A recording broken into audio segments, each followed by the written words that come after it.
In the heart of KwaZulu-Natal, surrounded by lush green hills and traditional thatched huts, lived a young woman named Nomkhosi. At 23, she was admired in her village for her kindness and wisdom. Nomkhosi came from a respected family. Her father, Mshengu, was a wise elder and her mother, Zulu, was a skilled herbalist. Nomkhosi had long awaited her traditional Zulu wedding and looked forward to joining her life with that of Thabo, a 27-year-old warrior from a neighboring village. This is the story of her journey to marriage, rooted in the cherished customs of her culture.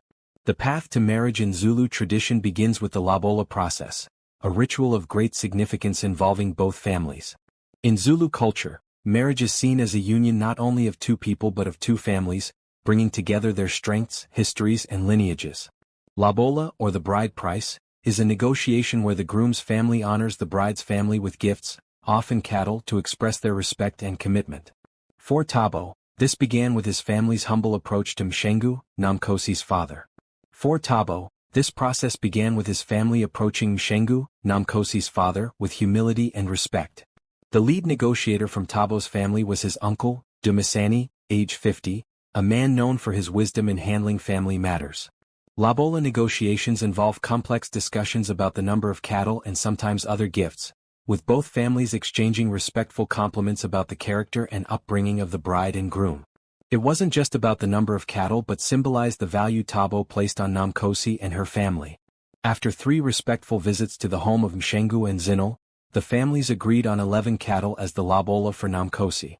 This was a generous gesture, showing that Thabo's family held her in high esteem and that they were prepared to embrace her into their lives.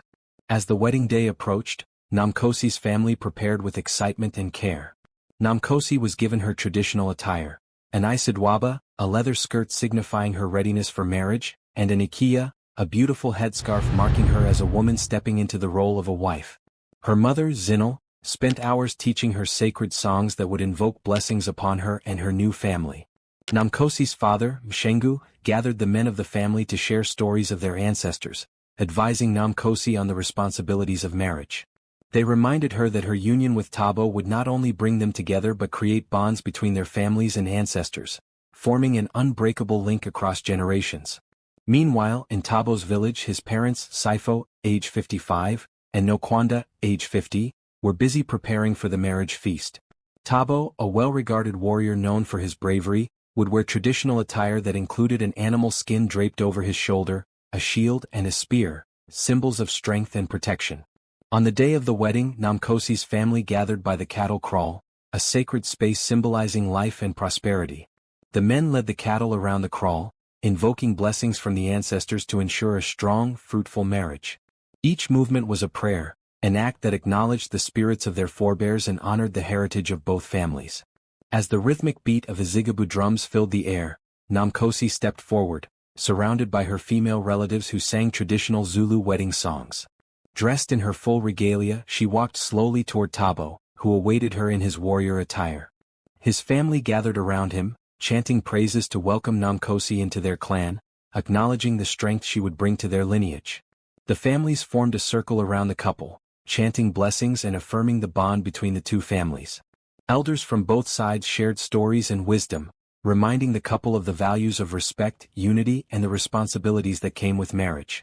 The celebration continued with a grand feast, where dishes of uphuthu, cornmeal porridge, nyama, grilled meat, and amadumb, African sweet potatoes, were shared by both families and the community. Sharing food symbolized unity and harmony between the two families. Zulu, Nomkhosi's mother, presented the couple with a woven grass mat, saying, "As these many blades of grass are woven into one mat, so will you and Thabo weave your lives together." It was also customary for Nomkhosi to gift a cow to Thabo's family as a gesture of goodwill and to symbolize her commitment to nurturing her new family. In turn, Thabo's family gifted her with a beaded necklace, representing their acceptance of her as one of their own. As the day came to an end, Nomkhosi and Thabo stood side by side, gazing at their families dancing and celebrating together. They knew their union was far more than a wedding. It was a legacy they would build, grounded in love, respect, and the values of the Zulu people. Their marriage was not only the beginning of their lives together but also a bridge uniting their families across generations. As they held hands, surrounded by the sounds of drums and laughter, Nomkhosi and Thabo felt the pride of their ancestors with them, knowing that they were part of a story that would live on for generations. Closing thought. Through the traditional Zulu marriage, we see the blending of love, respect, and cultural heritage. The lobola process, the blessings of the ancestors, and the family bonds created by the ceremony all reflect the deep respect the Zulu people hold for family and tradition.